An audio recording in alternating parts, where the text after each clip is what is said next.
Athletic Conference, Jackson State, Alabama State, and Alabama A&M, and the Braves were come home on Saturday, the first home game of the season. So we'll talk all about that. We'll recap the Alabama trip right now with Braves head basketball coach Jake Morton. Coach, can you hear me, sir? How you doing? Hey, much better. Thank you, Tallman. How you doing today? I'm doing well. Not necessarily coming off that Alabama State game, but nonetheless, 3 games as head basketball coach, Southwestern Athletic Conference. We've talked all off season about what to expect in the Southwestern Athletic Conference. Before we get into this Alabama trip, just give us your thoughts on the first 3 games in the Southwestern Athletic Conference. You talk about the way the games are officiated. I know you don't want to talk about that, but the style of play, a lot of some high scoring games, just the action, the energy.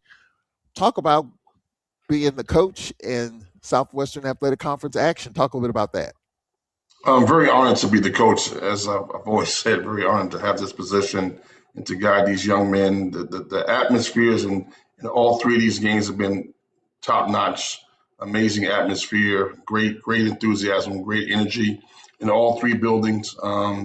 Played three really good teams on the road to start it, which is was not that would not have been my choice to start all three games on the road, but had a chance to go to three different environments and play against three different styles. But the energy and the excitement within those buildings was tremendous. All three of those buildings.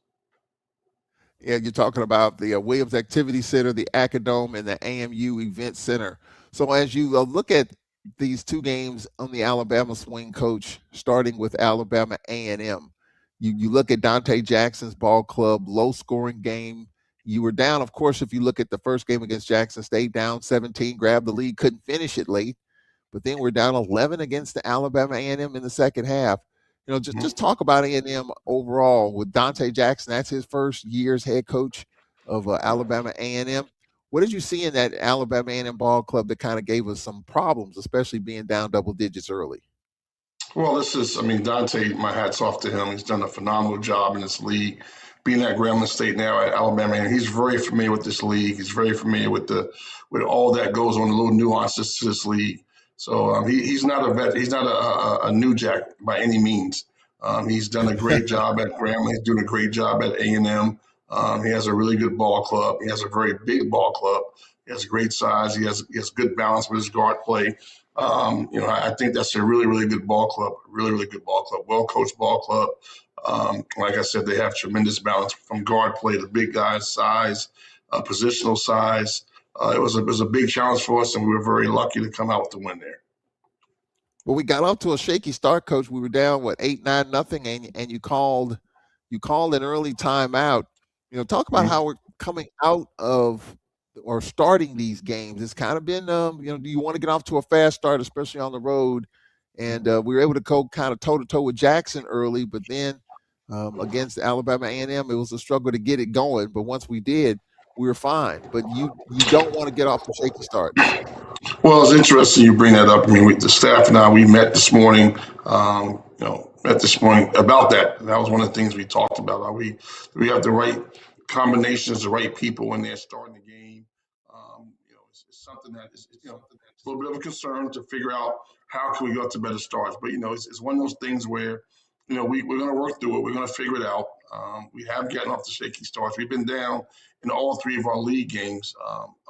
We're down to half, which is not a good thing. We're down at big at Jackson State. We're down against A&M by 5. We was down again against Alabama State. So that's something we have to really look at in terms of rotations and how we play in these games in the first half. We got to find a way to get off to better starts. We're not always coming from behind. Well, when you look at Alabama A&M, their lineup of Davis, P.J. Eason, Contavious Dozier, Rahman, and Gabe Kinsey, what was the challenge with that particular lineup? Well, it wasn't so much the challenge with their personnel in lineup. I mean Alabama. You said Alabama State, right? We'll start with A&M. Yeah, we're talking about Oh, A&M. okay. Alabama. I mean, it was no particular. Great. That's a really good formidable starting five for this league. I mean, it's a good team. Like I said, they got great positional size. I think it's more on us more so than what our opponents are doing. They did exactly what we thought they would do to start the game. We just, we just got to find a way to get off to better starts. There's been times throughout the course of the year we've gotten off to better starts, but the last 3 games I have not liked the starts we've gotten off to, and not so much the starts, but more so how we've played through the first half. Like I said, we've been down every half we've played so far at the beginning in the first half. Have you been able to put your finger on it so far Well, as we to met why this we morning. are? We met this morning as a staff for 2 hours. We kind of threw some things around. Um, we need to change a few things, and not so much players and personnel, but need to change some things up with how we come out and how we start the games from an attack standpoint. That's what we're really talking about. Are we attacking people the right way to start the game? Well, in the second half of the Alabama A&M game, Coach, we were down 11 with 16:10 left, and that was coming obviously through the media timeout. Talk about how we were able to get down 11. I mean, that was a kind of an important part in the game. You're down 11. You're on the road. If you're not careful, you're down 15, then now 20, and that's going to be tough. But Yep, we yep. kind of we got off to the shaky start, but then a shaky beginning to the second half, and we were down 11. Right. Shaky start, shaky beginning to the second half, and then we settled down and we started. There was about a 4 or 5 minute stretch in that game where we executed to perfection. This has been my struggle with this ball club. This has been my challenge with this ball club. There's times where we execute, we look flawless, we just play great basketball, but we don't do it enough throughout the course of the 40-minute game. And that's been the challenge, and that's what I've been working on to try to get us to focus and execute at a more consistent level. Well, we were able to cut into it, Coach. When you're down on the road, you have to cut into it in little bits and pieces. So we were Mm-hmm. down 11, down 9, down 7. And then with 11:48 left, we got back in the game. Morris's layup made it 48-43. And then we cut it to 3 with halfway through the second half. So we did a Mm-hmm. nice job. We tied it up with 9:28 left as a three-pointer by Jameel Morris tied it up at 50 with that big three. In this offense is just still trying to learn what you're trying to do offensively. Do players have the green light in terms of just whatever they can do out there production wise, or is it still a structured system where ABC, or do players have the green light to just let it fly? We have an ABC system where they do have the green light if they're open and it's a good shot. 100% we have a system and it's certain things, and that's one of the things that was so discouraging about the second game. We'll get to that next, but we just didn't execute. We weren't running our routes. We weren't getting to our spots. We just wasn't doing what we did the night before. Well, I mean, not the night before, but 2 days earlier against A&M. But yeah, we definitely have a system. And to your second question about the green light, there are definitely guys that I definitely give the green light to that have proven themselves over the first 15 games of the season. Mm. So green A light green, for hey, they certain told guys. me a green light is earned, not given. Well, that's a good thing. We'll be paying attention to Yep, that as we go along. So yep. we battled back, coaching after being down 11. We tied it up at 50, but then we're down 5. But then a couple of free throws made it a 2-point game, and it was back and forth. Morris gave us a lead, 56-55, and then we were up 4, Coach, with 4 minutes left in the game. So talk about trying to finish it, trying to hang in and give ourselves a chance in the last 4 minutes of the game. That was the most encouraging part of that particular game as opposed to our first game against Jackson. We executed down the stretch. I mean, we had a 4 point lead. We got the shots we want. We got the ball where it needed to go, and we were able to capitalize and execute. We executed at a really high level in that A&M game in the last 4 minutes. Where in the Jackson game, we made a lot of blunders, a lot of mistakes, and with a 2 or 3 point, whatever the lead was in Jackson, down the stretch, 4 or 5 minutes ago in the game, and we just didn't make the right plays. But we did make the right plays in A&M, and we gave ourselves an opportunity to win the game. Well, we did grab the lead with 5:28 left, a Morris layup. 5:28 left. We were up 56-55 and then went up 4. We never Mm-hmm. relinquished the lead. A&M cut it to 2 with 2:50 Mm-hmm. left. It was a tie game with 2:06 left. And then, Coach, in the last minute 49, a layup by Tyson McDaniels late. As you see with the highlights here, was a block there. We had the lead. Coach, kind of take us through this sequence here. We got Tyson in space. He made a great move. It just, I mean, it's execution. I mean, you're showing the last part of that where he makes the shot. But, the thing I'm focusing on down the stretch in these plays and these moments, how well we're executing, how well we're giving ourselves a chance to take a open shot, the right guy shooting the right shots. And those are things that we did in this game. And we gave ourselves an opportunity. I mean, we played really well in the last 4 minutes of this game. What surprised me is for those that are watching, A&M got a basketball with 15 seconds left, and Dante Jackson chose not to call a timeout there, Coach. And I thought a timeout was coming. You normally see that to kind of reset, but he let him Mm-hmm. play through it. I think he was very upset after the game. He was talking with the A&M broadcast, Mo Carter and Coach Petaway, and I Mm-hmm. wonder was he thinking he need to call a timeout right there? What kind of set did you expect them to run right there? Did it kind of play into how you drew it up in terms of what they were looking to do in the last 15 seconds? Well, I think the one thing that he was accept. I mean, I didn't talk to him about this. I don't know this to be the case, but the one thing I think he was upset at, it was a 2 point game, and he took a three. You got to put pressure on the rim and try to get fouled, which the young man didn't do. He just raised up and shot a three. I think shot selection might have been something because I saw when he shot the ball, he was really upset. I think it was more shot selection, trying for him to get downhill and try to get to the basket to draw a foul as opposed to just get the game tied back up and see what happens overtime. They're home, but he took a three, he went for the win, and the ball bounced in our favor, thankfully. And Tyson McDaniels, coach, really he got the rebound to kind of seal it. I thought he was really huge in that game, just in Mm-hmm. terms of his activity, his blocks. I mean, I talked with him the other day, and the fact that he doesn't look at the stat sheet, he doesn't care Mm-hmm. about stats, he just wants to win. And you were sharing a story with me because in the summer he wanted to, he's obviously playing in the post, the 4 or 5, but he had some other ideas in terms of what he wanted to do on the floor. Talk us through that. Well, I mean, like all these guys, when you play the two, you want to be the point. When you play the three, you want to be the two. When you play the center, you want to be the four.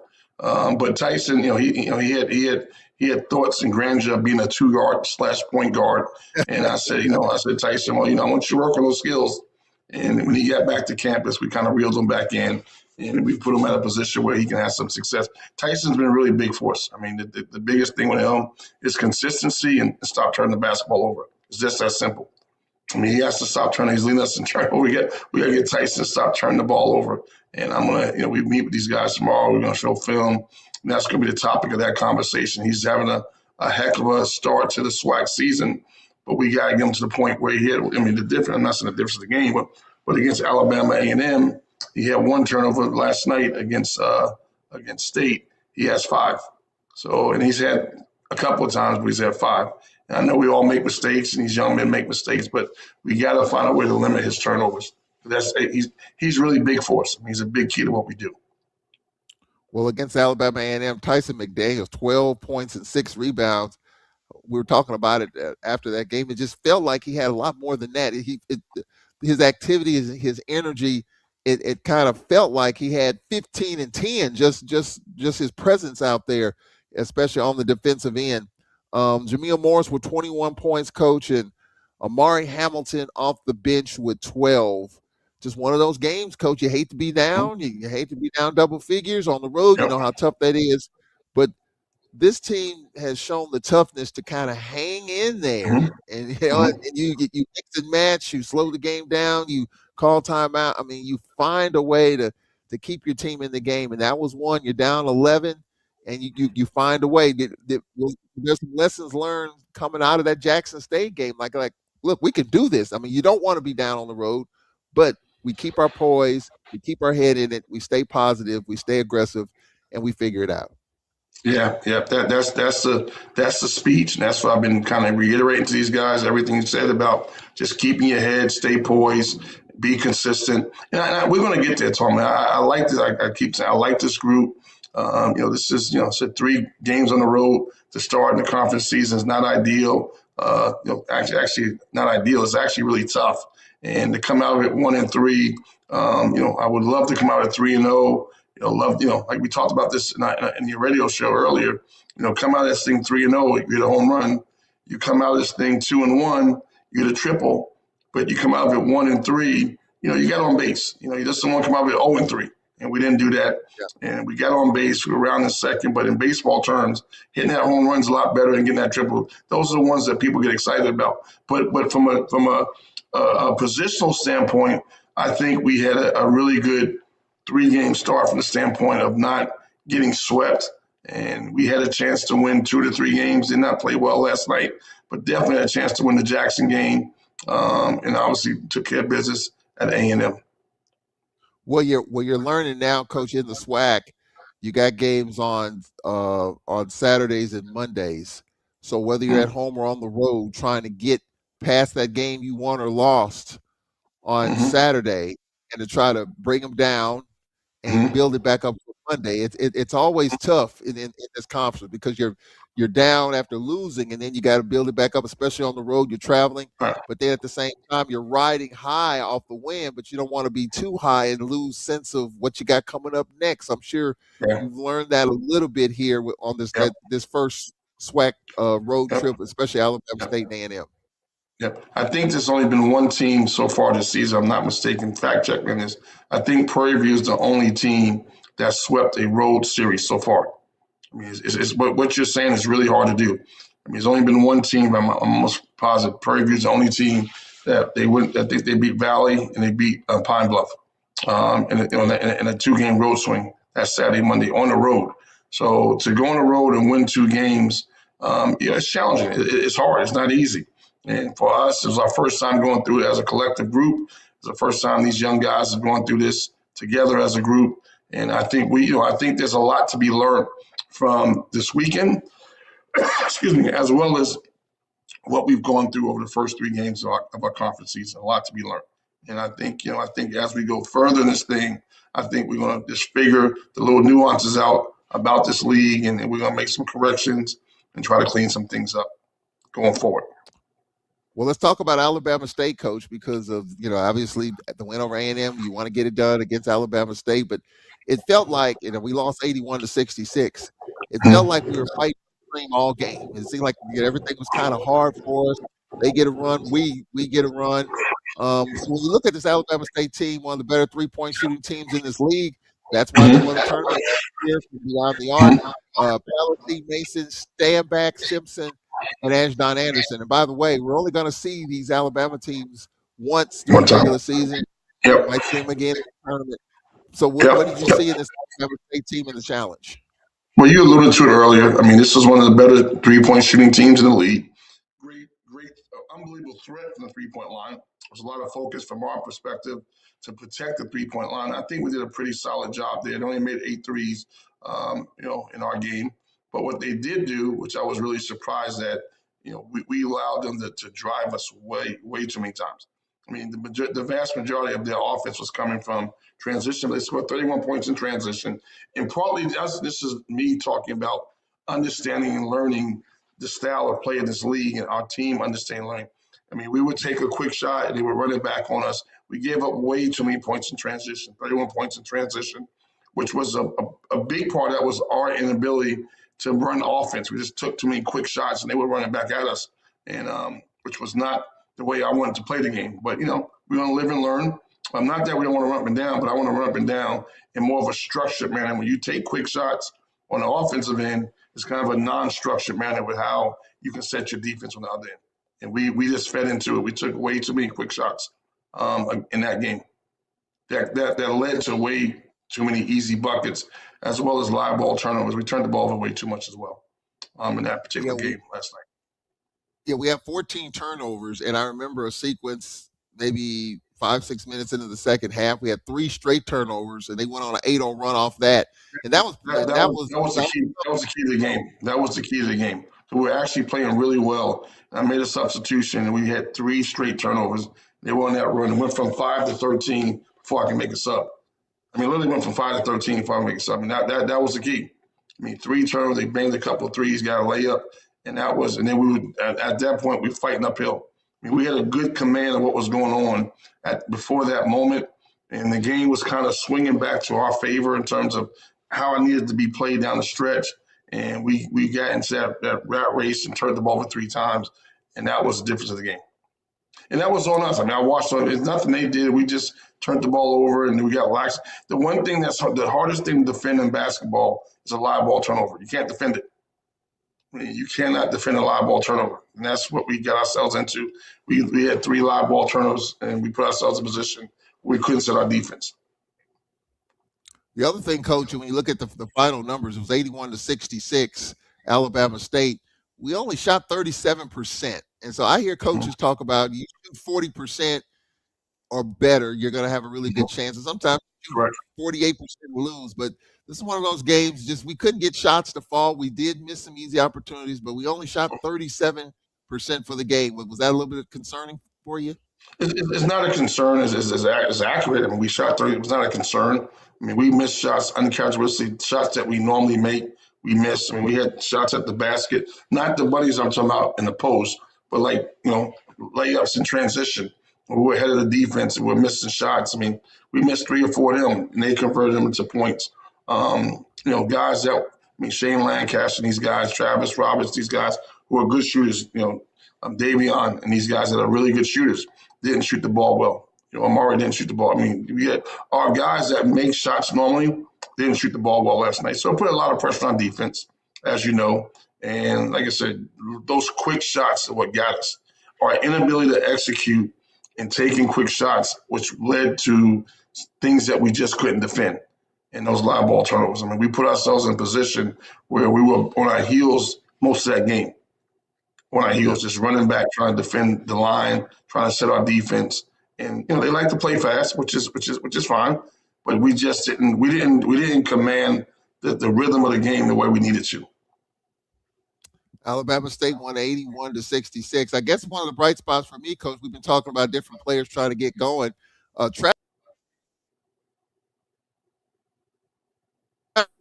but then against Alabama State, coach, some of those shots were falling, and it's good to Yep. see Travis Roberts, put the ball in the basket. He got one to fall. He hit back to back threes. I hope Yep. that continues. Well, my hope for him and us in this program is that he can just build off of that. We need him. I mean, I tell him all the time, we need him to be. He's a great kid. We just need to be consistent. And when I know he's letting it loose, we have a great shot of the ball going in. I mean, I just want to feel that way. I need him to feel that way. It's great that I feel that way, but as a shooter, as you know, they have to feel comfortable with what they're doing. And we try to instill so much confidence into the young man and try to make him feel good about himself and boost him up. I just think it's a matter of time that he just needs to break through and just start making some shots and getting that good feeling again. And it was good to see him making shots last night. Absolutely. Shane Lancaster had 15. Tyson McDaniels, another solid game, 14 and 8, as well as Jameel Morris with 10. So, coach, you're done with the three straight. Every team has three straight at home, three straight on the road. Mhm. We're done with the three straight on the road, and there is some roster stuff to deal with. Obviously, Henderson, we no longer have him; he's no longer a part of the team. But then we had Jones with his foot situation that he injured, and what is the latest there with Jones? Well, it's interesting you said. I'm waiting for a report back from our trainer. Lily, when I get off the phone, I get off this Zoom with you. I'm gonna call in. I mean, I have not got a report back from him. He's going to the doctor today to get a second opinion, and I guess they can do another X-ray or whatever they do. Cask. I don't know what they do exactly, but he's getting a second opinion from a specialist to see where is that time is going to take to heal, so on and so forth. But we do know there's a break. It was definitely a break. We saw that from the first X-ray. Now, time to get back on the floor. Don't have a clear answer for you just yet, but that's the first call I'm making when I get off the phone off the call with you. All right, so coach, we got a text that has come in, and this was asked as well with Nate Kilbert, with players kind of leaving and playing their um, final year. What does recruiting look like? And then with a shorter roster of obviously, I counted 9 dressed the other night. Does your strategy change with that? No, it doesn't. We started the season with 15, and now we're down to 9. I mean, for different reasons. We talked about the big kid AB who couldn't make it over, and we had a couple of situations happen with a couple of guys just lost the passion, lost the love to play. But we're gonna get this. We're gonna get this roster right. strategy and recruiting is, it's still a heavy focus on junior college kids, portal kids. We have one high school kid already signed and committed. Ethan Griffin, I can talk about Ethan Griffin, great player. Not sure how much we're going to do in the high school ranks. There's some kids here in state, some local kids that I'm monitoring closely, but just weighing, do we mess with that, or do we just go the portal route and try to get older like everybody else in this league? Very few freshmen play in this league. Not to say you can't find a good freshman and bring them in and develop them, but very few freshmen play in this league. But so our philosophy and our focus is going to be heavy on a lot that's going on in the junior college ranks regionally, as well as nationally, and really, really, really pay attention to who's leaving in and out of the portal and paying attention to our guys. I mean, this world of college basketball, retention is the most important thing. I mean, I got to make sure we got a couple of good players on this team that we keep those guys. That's a really important piece of the puzzle as well. Good question there. Just talking about the recruiting as far as the roster with the number of bodies that we have on a given night. All right, so Coach, let's look ahead, Coach, as we look ahead to this thing. You got Texas Southern coming in, Johnny Jones's ball club, and they've been struggling, but they've had Oh, their struggles. And then you look up and they hoist. They coming on the win. They Yeah, coming on the yeah. what But last one, what, you 20? you usually at this point through 4 games they're 3-1 or 4-0 instead of where they are. It has been a struggle for them so far, but that doesn't mean anything because they snuck into the tournament in years past. Jake Morton, and they won the whole tournament. When everyone counted them out, they found a way to win the tournament after sneaking in as an 8 seed. So it's Yep, way too yep, early to kind of bury yeah. Texas Southern. But when you look at Johnny Jones and the ball club, what they've done, what can you tell us about TSU? Utmost respect for Johnny Jones, Coach Jones, and what he's done in his career. I mean, I was on the sidelines when I was at Jacksonville State when he was at North Alabama. I'm not excuse me, North Texas now, but North Texas. He had some great teams at North Texas. A couple of kids that ended up playing in the NBA that played for him. He's an unbelievable recruiter. Obviously, following through his LSU days. I mean, having an opportunity to coach at the highest level as the head coach at a Power Four, Power Five school. I mean, Johnny Jones is one of the elite African American coaches in this country. So to discount or to underestimate would be extremely foolish on my part. And trust me, I'm not doing either one of those things. Either one. I mean, I know we got quality coming in. We play those guys on Saturday. They got some really good players. Hempstead's an unbelievable player. They got some great guard play. They could play a lot of different ways, fast and slow. So there's no like, not paying attention to them. This is a good ball club coming here on Saturday, so we got to be ready. And then Prairie View coming in on Monday. Well, Coach, this is our first home game of the season, and I'm hearing a lot of folks saying they're excited about it. Just talk about just the settling of the fact that now that you're at home, the routine changes because you're living in a suitcase, in and out of a suitcase for 2 months. Now you're at Yep. home, and so just talk about the excitement of being at home and playing at the Whitney for the first time this season. Well, our guys, myself, our program is extremely excited to be home in front of our fans. I think I told you just last night. It's going to be a great thing not to get like have somebody, the fans, talking trash to me. I hope my fans don't talk trash to me, but I mean, on the road, guys are talking trash and calling all types of, I can't say them on the air, but so to be home, be nice to maybe you see some familiar faces in the crowd, smiling and cheering for you. So that's going to be an unbelievable experience for myself as well as our players because they get the brunt of all the taunting and the trash talk on the road. That's one thing I say about the SWAC. You're gonna hear some stuff in those stands. now, now the flip side, our fans need to get the opposing team the same thing now. We definitely got some of it over these last 3 games. Yeah. Should be a lot of fun, coaches. Texas Southern comes in. Looking forward to it. Tip off for the women at 1 o'clock, the men to follow, and then Prairie View 7 o'clock on Monday night as the Yep. Panthers come in. Byron Smith's ball club, and they're playing well at 3-1. First Should be place. interesting. Yeah, They're in first place. Coach, we Prairie View's in appreciate. first place. Yeah, they are. Prairie View and UAPB are kind of the pleasant surprises on the men's side. I think UAPB's 3-1. Prairie View's 3-1. Yep. They played There, that up, there's and no Prairie View beat them. So they're in first place solely. First place. There are no teams that are undefeated in the conference. And that just shows you just kind of the parity. You win a couple of Mhm. games, you could be in eighth place, you could be in third place, or you could Yep. drop depending on Yep. how it goes. So we'll be following Yep. all of that. That's head coach Jake Morton. Coach, we appreciate it, and we'll be talking to you this weekend. Thank you, tall man. Have a great day. That's Braves Bye. head basketball coach Jake Morton, as well as Nate Kilbert. Glad you can join us. We'll talk to you next week as we recap both games and we head to Florida next week. For our producer, Cedric Tillman, as well as Jamario Brooks, Charles Edmond, Jake Morton, Nate Kilbert, have a good one. We'll talk to you this weekend. So long. Bye.